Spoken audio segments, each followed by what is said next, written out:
আসসালামু আলাইকুম রহমতুল্লাহ।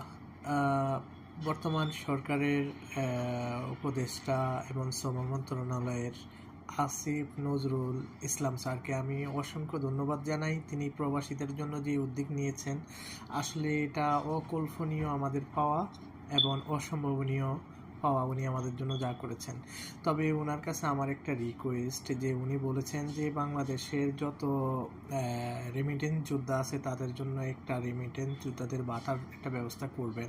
তো আমি মনে করি যদি উনি অবশ্যই এই পদক্ষেপটা আমাদের রেমিটেন্স যোদ্ধার জন্য নেন, তাহলে এটা অবশ্যই একটা ভালো কাজ।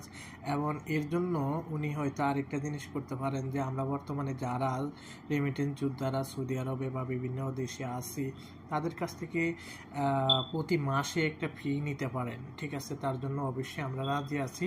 তো ভিডিওটা অবশ্যই বেশি বেশি করে শেয়ার